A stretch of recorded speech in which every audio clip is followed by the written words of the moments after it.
to the republic for which it stands, one nation, under God, indivisible, with liberty and justice for all.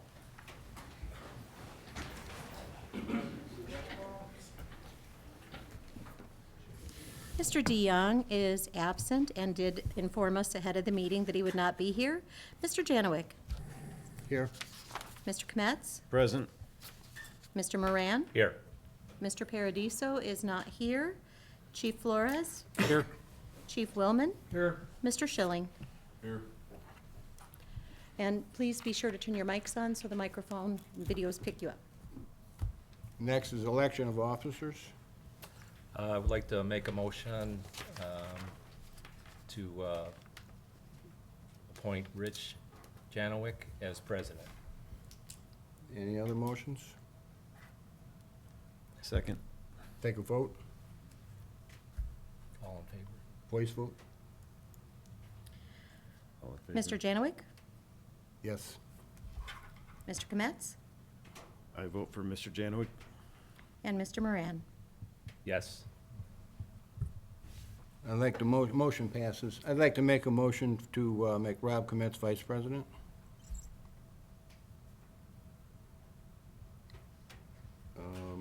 Motion, I don't need a second vote, please. Mr. Janowick? Yes. Mr. Kmetz? Yes. Mr. Moran? Yes. I'll make a motion to elect Mr. Moran as secretary. I have a motion to make Mr. Rand secretary. We'll take a vote. Mr. Janowick?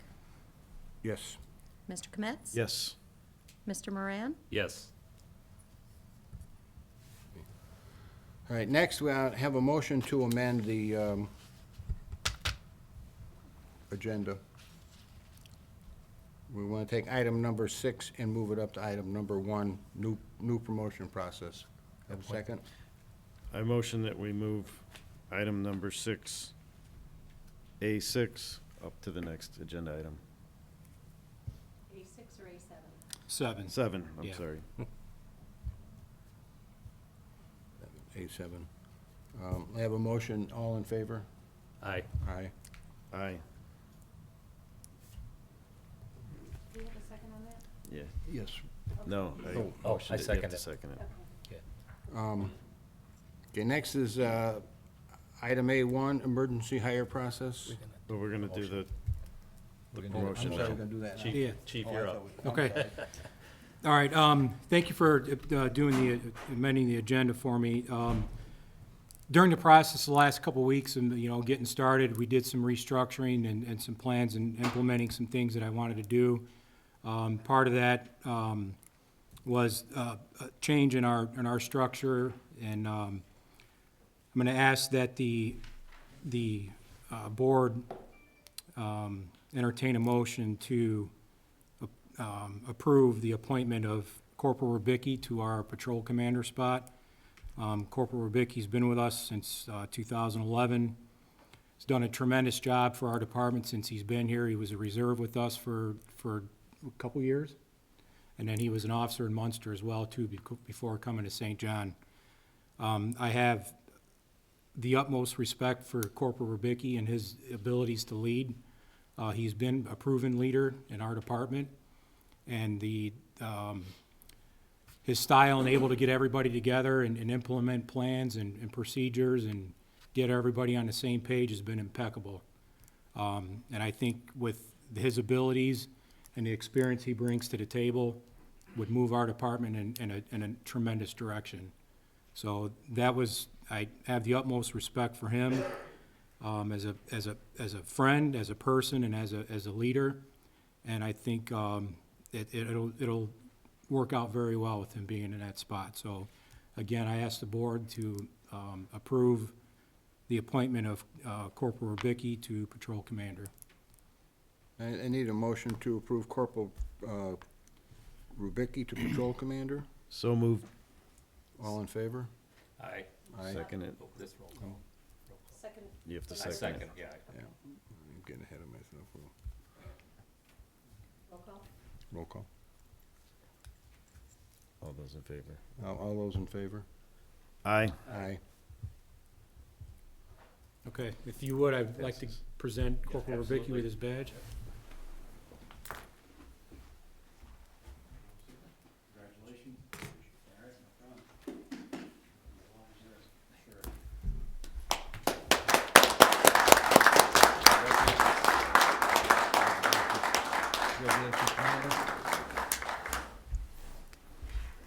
You guys wanna take a picture with him, or it's up to you? Oh, you gotta get the family picture. It's up to him. You want a picture with the family? Here, I'll take it, and you four, you can take one together, and I'll send it to you. Hey, Chief, somebody ought to take one with you, too. I will, yeah.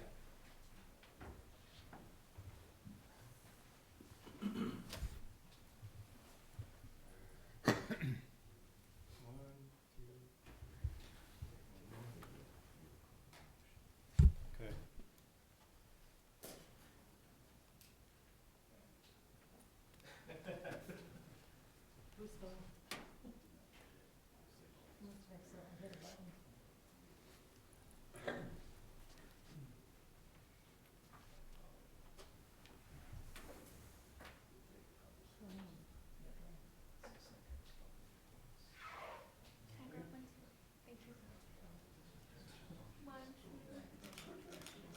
Okay. All right, congratulations. Congratulations, guys. Thank you, appreciate it. Next on the agenda is the monthly report, Chief Borders. Okay.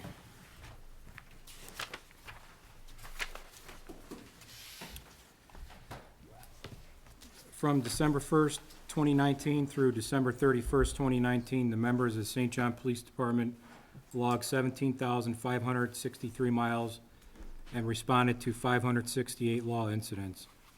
The investigation of these incidents led to 24 arrests with 49 charges being filed. There were 117 traffic citations issued, along with 159 written warnings, for a total of 276 citations being issued during the month. Vehicle thefts totaled $0, other thefts totaled $1,032, and recovered property totaled 0. And just so you're aware, these numbers, the way these are calculated, it's calculated automatically by our Spillman system that we use. And when it's talking about incidents, that's pretty much everything that we do, from vacation checks to traffic stops to arrests to citizen complaints, to roadway obstruction, whatever, a car that's broken down. So it counts for all of that. So last year, we had 14,000 total incidents that we responded to, 14,038 total incidents for the year. So that's how those numbers are brought up, so just so you're aware of where that's being pulled from and what it means. Okay? You're welcome. Chief Wahan?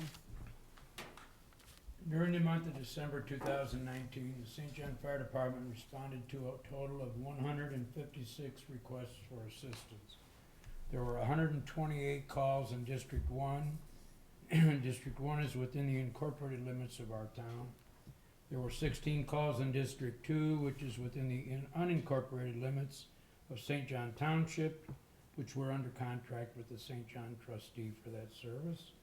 And there were 12 calls in District 3, which is all other destinations, including mutual aid.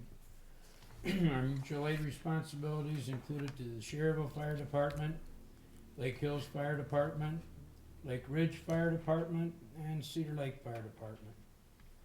Monday night is activity night for the fire department. The first Monday night in December was a monthly business meeting for the volunteer division of the fire department. Nominations were made for new officers for the corporation in 2020. December 9th was an EMS in-service dealing with medical emergencies brought on by exposure to severe cold weather. We also included some audit and review of ambulance transports within the Franciscan Health Crown Point pre-hospital care system. December 16th was an in-house work night to make sure all the facilities, including the training site and the vehicles, were ready for winter weather activity. The last 2 Monday evenings of the year, we took a break from our normal routine and let everyone have some time to prepare to celebrate the holidays. Now, that's pretty much the fireside total. The EMS, in December 2019, the St. John Fire Department made contact with 124 patients.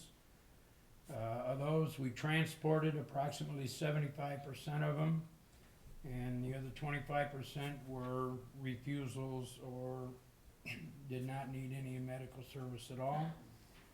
Our transport totals, 82% was advanced life support, 18% was basic life support, and our breakdown as far as residents and non-residents, out of 93 transports, 61 of them were our residents and 32 were non-residents.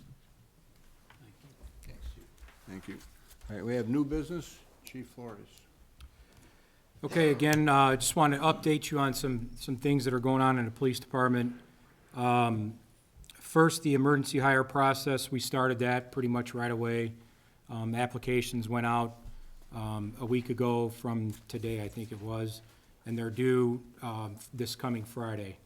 So that process is, again, it's an emergency hire process, which requires the candidate to be Indiana law enforcement certified and a current member of our police pension through the 1977 fund.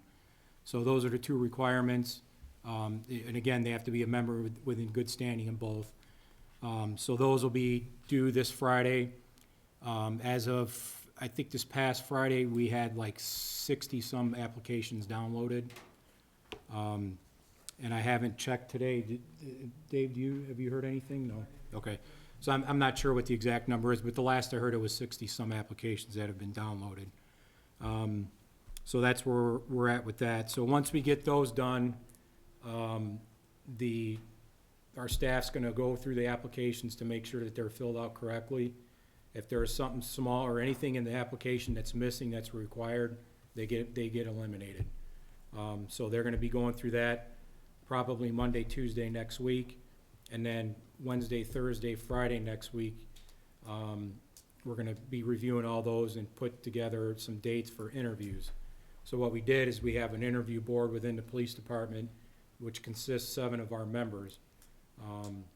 And they're gonna conduct the interviews, and once we're done with those, they'll have the top 2 candidates or whatever, and then that's when we'll bring those to the board here and go over those with you if you have any questions, comments, or whatever.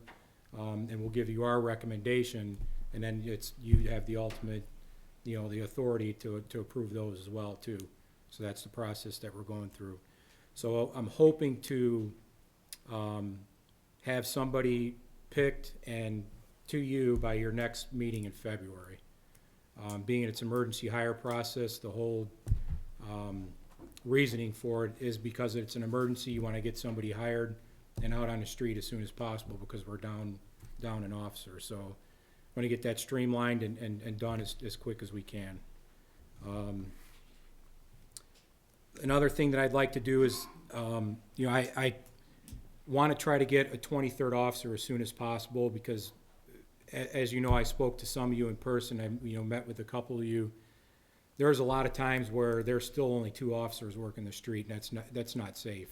Once upon a time that we could get away with that, but nowadays we're too busy. We're growing. We're getting bigger, and there's times that there's 3, 4 officers, but not a lot. And there's too many times there's only 2. And especially during the evening, if we get a bad accident, an officer gets an arrest, they're down a couple officers. If it's an accident and they're both there investigating it, the town's left unprotected. If an officer gets an arrest and there's only, they're down on that arrest for an hour or 2 hours and they got to transport, the prisoner to county, we're down with the 1 officer for a couple hours, 2, 3 hours, depending on what the case is, which, in my opinion, I'm sorry, that's unacceptable. We have to do better protecting the citizens of this town. So, I probably could want, 2 or 3 to reach that goal even more, but if we can get to 23rd as soon as possible, I would like to do that. And in order for us to do that, we have to establish a list, which we can, do, and have a new hire list that'll be good for 2 years. So if the council so graciously agrees with me and gives me approval of that within the next however months or whatever it is, we have a list ready to go. Because we do not have a current list as it stands today. So I would like to try to get that implemented and that list done as soon as possible. So that's where we're at with that. So that's maybe something to think about. Maybe we could discuss it more, and later on, and maybe in the next meeting we can get approval to move forward with that at your next meeting. So that's kind of the timeline that I'm kind of looking at least to get that going. Another thing that I had here is the promotion process from the last time. I'm sure some of you've heard the way the promotion process was done by our previous police commissioner and our police chief. I didn't feel it was done correctly, and several other members of the police department didn't feel it was done correctly. And there's several different reasons why. And in the past list that they chose from for the promotion, in my opinion, and I'm not trying to throw anybody underneath the bus, but I think it was done unethically. So with that being said, I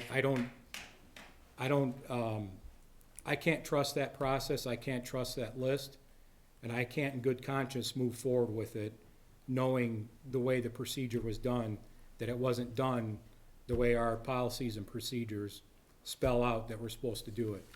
So I'm asking if that gets scrapped, and we start all over and do a brand new list and do it like it's supposed to be done. And again, that's probably something that I'm gonna research a little more as far as how we're gonna do that, and possibly present that as well at your next meeting to start moving forward with that as well too. To kind of give you a heads up so you can kind of start thinking about that as well. But there's no way, in my opinion, that I can move forward with that list. It's just, it's not good. We already did any questions so far? I know I'm kind of cruising through here pretty quick. You're saying there is a current hire list out there right now? There is not, There is not? no. Okay. For a brand-new officer, there is not a current list. Then what were you just asking question about the process not being done correctly? That was the promotion process. Okay. is that- Yeah, there was a process that was done, a promotion process for corporal and a promotion process for sergeant. And there's so- a current list on them? There is, but that's the one I want to do away with. Again, it wasn't done like it was supposed to, so. Those are the two that I'd like to redo those and do them over again and do them the right way. But yeah, the new hire list, we don't have a current one on that as well, right now. And like I said, usually those are good for a couple years. Chief, on the new hire list, do you generally contract out the testing process, or how does that normally work? Yeah, we did in the past, but the test that was used, I don't think it judges people correctly, and it's same with the promotion process. We used to have, years ago, a pretty good test that was used for new candidates. I wanted to kind of explore different options, and see what's out there as far as testing and what some other departments used. But generally, yes, we have contracted out. We got, a test from an outside firm. They sent us the test, we sent it to them, they grade it and give us the results of it. But me personally, I haven't seen that test in a while. The last time I saw it, I wasn't too crazy about it. So I want to kind of look at some different options and decide how we're going to do that. As far as if we're going to go outside or, so we'll discuss that, as time goes on. And then one other thing on the promotion list, how is that put together? Is there a test for that, or? There is a test for that, which again, that one I know because I took that one and several of us have as well, and I don't think the test is very good. It has a lot to do with things that we're never ever gonna do here. In my opinion, I'd like to get something that's geared more towards what we do every day, and geared more towards the policies and procedures and the ordinances and the laws of what we practice every day. So if we can get something like that, that shows, you know, what we do here and test on what we do here, I think it makes a little bit more sense. Notwithstanding the changes that you need in the test, what would justify eliminating a current list that was given under a test that's apparently been used for a while? As far as getting rid of the list that we have, Yes. well, I don't know that I want to discuss that publicly. I would be happy to discuss that with you in private, but there's some serious ethical issues, in my opinion, that with that test. And if I was to present those to you, I'm pretty confident that you would agree. Chief, do you know what other neighboring towns are using for their tests? I'm sure it's similar. They're, you know, maybe using an outside contractor or outside company to do it. Just the style of test they use, that's what I'd like to find out. To see if there's something that's a little more tangible, a little more personable to what they're doing. Any other questions before I move on? Okay. There was a few minor policy changes that were done. For instance, for an example was, in our policies, anything that was referenced to the police commission is now the safety board, being we don't have a police commission anymore. One of them was, our officers with the beards, they were only allowed to wear that certain times of the year, towards the end of the year, because of the No Shave November. That was approved for year-round, but with some specifications that it's gotta be kept neat, clean, and short, and it doesn't look like there's a bird's nest in it, so. And then uniform hats, they're allowed to wear those as well, too, the uniform baseball hats, so that was changed with that. So those were three, a couple other ones. What are some of the other ones I'm missing? The standards of conduct, just the format of the way we did the orders. Yeah, so they're just minor adjustments in the policies and the procedures. And actually, another thing too is that the layout of the policies and procedures are gonna be cleaned up a little more. So those are just some of the minor things that we have changed. When it comes to some of the major issues, when it comes to policies, we actually have a policy committee that gets together to review those policies and to make sure that they're up to date, according to state law and federal law if need be. And then our accreditation or manager, which we'll talk about that here in a minute, but our policy manager, Roger Pates, he's responsible for checking those pretty much on a daily basis. He goes through our policies to make sure that they reflect what we're doing every day and that they're current when it comes to laws and town ordinances, so on and so forth. So that's where we're at with those. And the hiring process for the new part-time clerk, we had 2 part-time clerks. One of them's looking to either find another job or work just a day or 2 a month. So, which is leaving our other part-time clerk, you know, making up for most of the hours. So we put out an application for that, for another part-time clerk, just to kind of help, you know, fill some of those hours that the other clerk that used to work, that she's, you know, kind of backing down. Or she's looking for full-time employment too. I think if she finds something, I think she plans on leaving, so that way we're prepared for that. And we did change the hours of the clerk at our police department to pretty much mirror the hours of our clerk treasurer's office, because the work that they do, they work, you know, side by side pretty much with our clerk treasurer. So if somebody comes in to pick up a police report, that's why our PD clerks are there, so they can deal with that, but they have to pay for it at our clerk treasurer's office. So if they're closed here, there's really not a ton that they can do, you know, with people coming in, other than answering questions or so on and so forth. So, those hours have changed from Monday through Friday from 8 to 4:30, and then the second Saturday of every month, our clerk treasurer's office is open from like 9, I think 9 to 1, so we mirror that as well too. So, that way, it'll kind of cut down on some hours, because before they were there 9 to 6 every day, and then every Saturday from 9 to 1. So, the only thing that we're running into, which I'm gonna have to get with Bobby Davis, is we have the button for the salt barn here for people to use the dumpster. So that button is at our station, so we're gonna have to figure something out with that maybe the dumpster's available when the clerk's office is open. You know, after hours, they're just gonna have to wait until the next day or whatever. 'Cause basically, like on Saturdays, that our clerk's office here was closed, our part-time clerks were getting paid to hit a button to open a gate. So we'll streamline that and hopefully just mirror the hours for the clerk's office as well. The accreditation, I think I spoke to one or two of you about this already.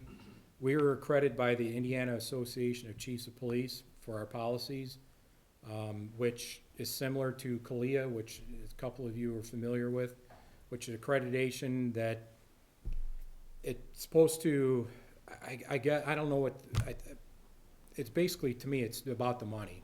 It's supposed to help you out, you know, in litigation situations and so on and so forth. But as far as the one that we belong to through the state, in order for you to be accredited, you're supposed to be audited, and they're supposed to come to your station every year and make sure you're doing things according to your policy, that you're following your policy, that your evidence room is organized and everything's kept, you know, secure, and records are kept like they should be. So again, they're supposed to come out every year and physically visit the station to make sure we're doing what we're supposed to, and the station's, you know, up to their standards of what they call for. Since we've been doing this, they have not been out one time. So we're just cutting them a check every year just to say we're accredited. We have no audit reports? Never have they been here one time. So we're cutting this Indiana's Chiefs Association, it was a $3,000 check for a 3-year membership for nothing. So, we're gonna do away with that, and again, with Roger Pates, he's gonna be, you know, go through those policies, and we have, the systems in place, so if policies need to be updated, we're making sure we're getting those done. So, it wasn't doing anything for us, other than we're wasting money on it. So I felt that you could do away with that, and we can use that money elsewhere in better places for training or equipment, whatever the case may be. So we're gonna move whatever it's costing us to get into that and to, you know, the training budget. So I just wanted to let you know about that. There's a grant out there for stop arm violations. I'm sure you guys are all aware of, you know, all the situations going on with school bus violations, the stop arms. There's a grant out there for next school year, the 2021 calendar year. We're gonna apply for that grant to see if we get it. I know there's been a couple, neighboring agencies that have applied for it, and they did get it, from what I understand. So we're gonna try for that for the next school year. And basically what that is officers will get federal money to go out, on a part-time, you know, off-duty hours, but working in part-time on the grant, and get paid by the grant to go out and enforce the stop arms and watch the school buses and make sure that, you know, people aren't going through the stop arms and so on and so forth. And that's, you know, that's paid for through that grant. Chief, would they put people on the buses, or? We have done that in the past, but yeah, it's however you wanna do it, but most of it, I think, is patrol. So where, you know, you have an officer like in an unmarked car or whatever, sitting at a stop arm, or what we've done in the past, we've had an unmarked car follow a school bus, And we have put officers, I've done it myself, where I was on the bus, and if a car went through the stop arm, I radioed to the officers that were in their cars, and they put a stop on it. So, but I'm sure it could be done either way, yeah. So, last but not least, but sorry for taking up all this time, but, Roger Pates, again, I kinda touched on his situation. I made him, he deals with all of our policy stuff, all of our community outreach, things. So, with that being said, and he does all of our training as well, too, our training records, and make sure everybody's, up to date with their training on the police department. Cause, you know, we have to do 24 hours a year, and then some, so a lot of officers do an additional to that. So he keeps track of all that. And again, a lot of his job duties is, you know, community outreach, projects or whatever. He's the one that maintains our Facebook page and so on and so forth. So I appointed him to, as our public information officer. So if there's any media-related questions or something that comes up, if the media calls, Roger would be the point of contact. Of course, if it's something serious where it has to come from me, then, yeah, I'll step in and do what I have to do. But for everyday, you know, routine type of thing, Roger's gonna be the point of contact for that. So, I had discussed this with, the clerk treasurer and Margaret, as far as his position in the salary ordinance needs to be changed, correct, Margaret? Because the accreditation's no longer, That is correct. The title needs to be changed to reflect the current position, and that has been changed for consideration by the town council on the January 22nd meeting. okay.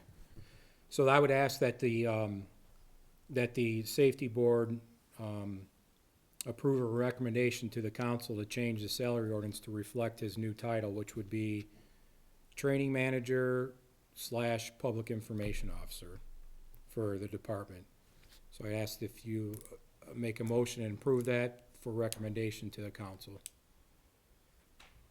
I will make a motion that Roger be, given the promotion as well as the salary change.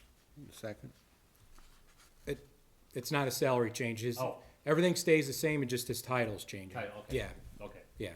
I thought you said something about salary. No, his pay stays the same, his title is changing. Because we're Okay. not doing the accreditation anymore. His title was accreditation manager / community outreach, but the accreditation's gone. So we're just doing the, training manager and public information officer would be his new title. Amended motion to change the title to Public Information Officer, Training Officer. Yes, Have a second, second. All in favor? No. Who seconded? I did. Didn't you make the motion? I amended the motion, would that be all right? Technically, he needs to amend his motion, I'm sorry. We're new, we'll get Okay. it by next meeting. All right, let's start off. Okay, so I'm making a motion to name Roger, how do you pronounce his last name? Pates. Pates, Yeah. as the public information / training officer. We have a motion, we have a second. Can I second it? Second the motion. Okay. All in favor?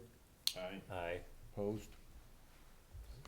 We Motion do have one passed. last thing that I wanted to bring up, I'm sorry, that we're in the process of doing as well, too, is everybody's heard of Ring Doorbell. We're in the process of working with them, where they have like a law enforcement portal, to where whoever has a Ring doorbell, they can, subscribe, if you will, to the police department. So if something happens in their neighborhood, we can send out an alert. It'll text them on their phone, and if they have video footage or something, it'll come right back to us, and they can give us access to that particular video. So it's an amazing system. We had a meeting about it the other day, and we're scheduled for one next week. I think it's Tuesday. So we're starting that program, and we're gonna put it out there to everybody, to the public, so they know. It's an amazing tool for us, and it's kind of a community watch thing, if you will. that we can share information with people. Like I said, they get alerts on their phone, and if they're sitting at their desk at work and something comes up where we need access, you know, that we could request it to them, and they can send it to us right then and there. So that's something that we're working on, and I should have a report to you by your next meeting as to where that's at and exactly how that all works. But we're in the process of getting that done. All done? That's it. Chief Woolman? Well, it's nice to be a new guy instead of an old guy. Generally, I'm accepted as the old guy in town, but now tonight I'm gonna be the new guy. I don't have a list quite as extensive as Steve does, but we will grow to know each other in a very short amount of time. I think the problem that we have here, if it is such a thing as a problem, is that everyone recognizes the fire department as not changing. We do the same thing that we always did. They do the same thing that when they were kids, and now they're adults and they have kids and they're seniors and all that. But I think the message that we have to get to the people of St. John is that we're not the fire department that we were 20 years ago, 15 years ago, 10 years ago. We are the department of 2020, and we need to be able to serve the people at a better rate. Right now, this year we did 1,898 calls for the year, and our staffing is, they stay with us for a long time, but our full-time staffing right now is at nine people, so that's 3 per shift as far as full-time. So we have 9 people, but we have 34 part-time. And they are trained and certified and excellent staffing issues from other departments. If somebody works in Crown Point, say for instance, I think we have like 7 or 8 from Crown Point. They work 24 on and 48 off. And then on their 48 off, they'll come over to St. John and work a 12-hour shift or even a 24-hour shift and stuff. But to keep continuity going with 9 full-time people and 34 part-time people is tough. And where you run into the problem is we have to remember that 34 that are supporting us, it's part-time for them. It's not the same commitment as when you're in your own department. And our number of calls keeps continuing. And like I say, I'm the old guy. The first year I was here, we did 150 calls. Nobody cares about that. And I don't care about it either. But when you're approaching 2,000 calls, just that idea, I think the people of the town deserve to have more protection. I really do. And so that's what we're working on. We just did hire 2 since December. One was to replace another one who had left, and then 1 to add on. So when she finally gets done, I guess we will have 10. But it's hard to keep continuity that way. Our guys do exceptional work when they're out there. We are rated among the best of the best in this whole area, and I'm proud to say that. When we started out, there was me, I was the first guy, and then there were 3 other ones. So they all worked their 24 on and 48 off, so I went on every call, and they all came along. Well, we progressed, we kept going, we got a new facility and all that, but there's only so much you can do with that many people. And as they're here longer, they have more vacation time and all that kind of stuff. So I think we need to address it like it is. The responsibilities we have in the year 2020 are so much different than before. We cannot continue to accept the high level of part-time and the chances of, we do a lot of mutual aid, believe it or not, we do a lot of mutual aid with the other departments. Sometimes I think we do too much, because it's up to me whether they're gonna go or not. I mean, if I'm not there, they're gonna decide whether to go or not, but you don't have a really good feeling about sending anybody away when you only have that many people to work with at all. But at the same time, when you have big responsibilities, you wanna be able to call on your neighbors to come and help and do things like that. But we're getting, like, out in the gates, 110 units in there. It's nothing for us to do 10 or 12 calls a week out there. And the school, there's 3,500 people in there. Now, we're doing well with the part-time. I'm not complaining about that at all, because when they come in, they know the system, they're already paramedics, they have 20 years' experience and all that. But I think we cannot go on relying on that situation continually. It has to spin. Chief, And another thing that I think is needs attention is, I am the only person in that facility, from the volunteers, the part-time or the full-time, that is there every day. There is nobody else since the first day I started in 2002 that's there every day. And that's tough.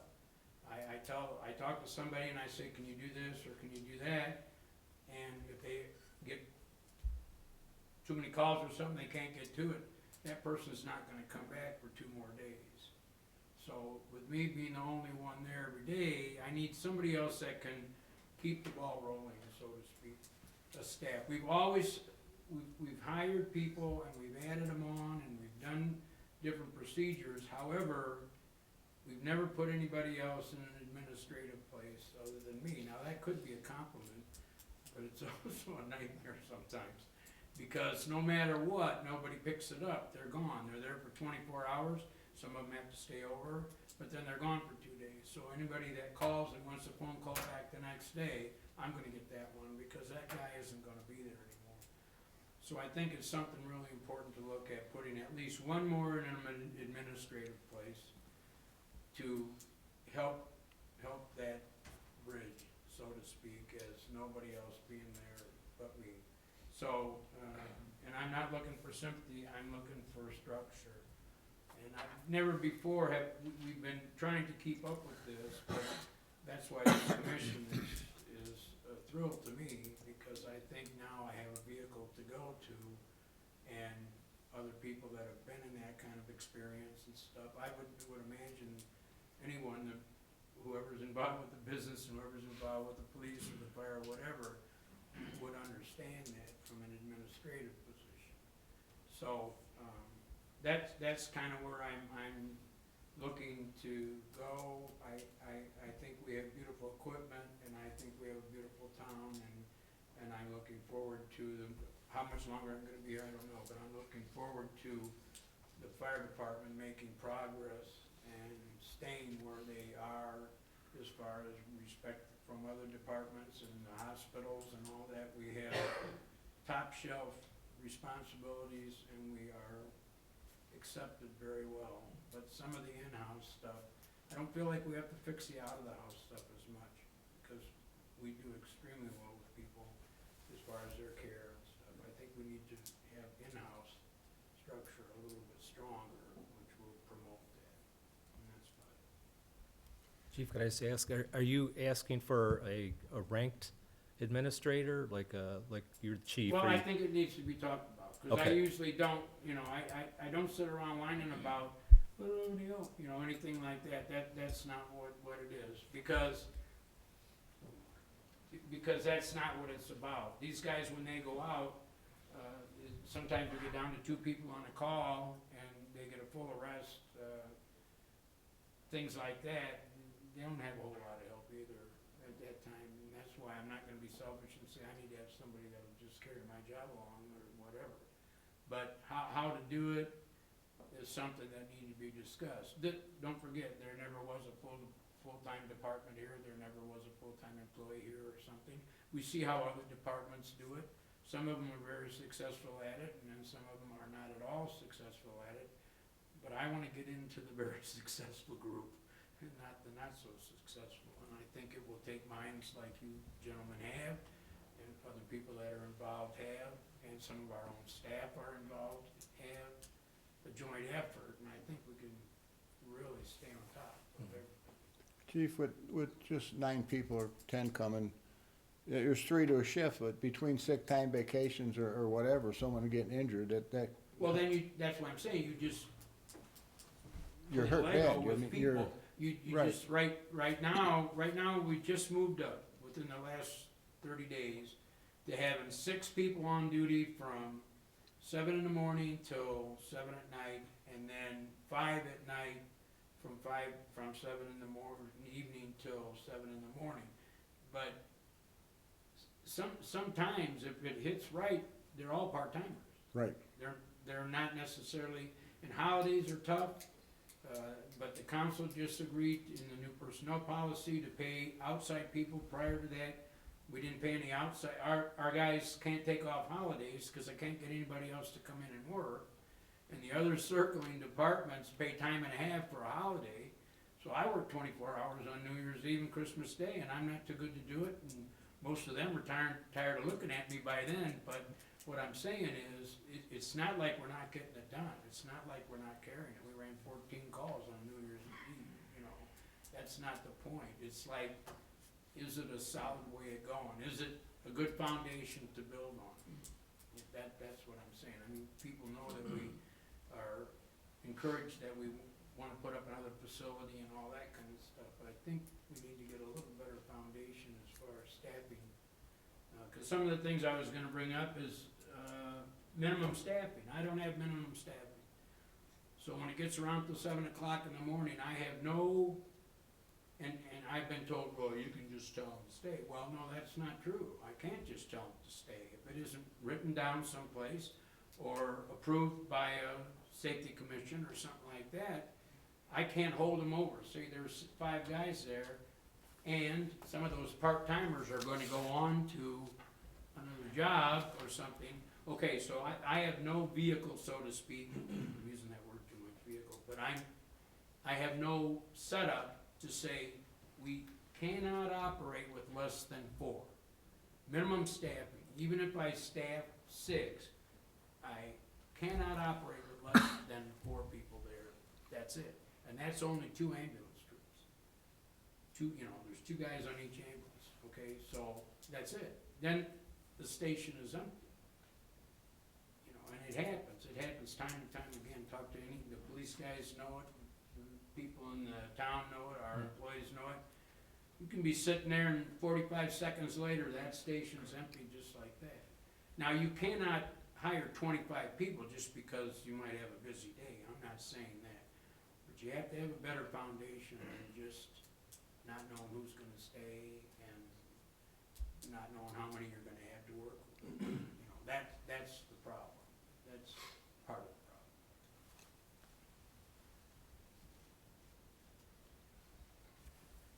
So I'll surrender now and tell you I'm really glad to be here.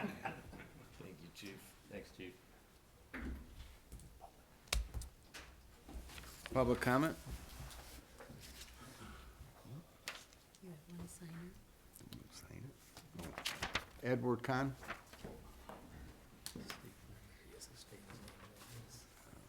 Good evening, gentlemen. My name's Edward Kahn, 9227 West 91st Court.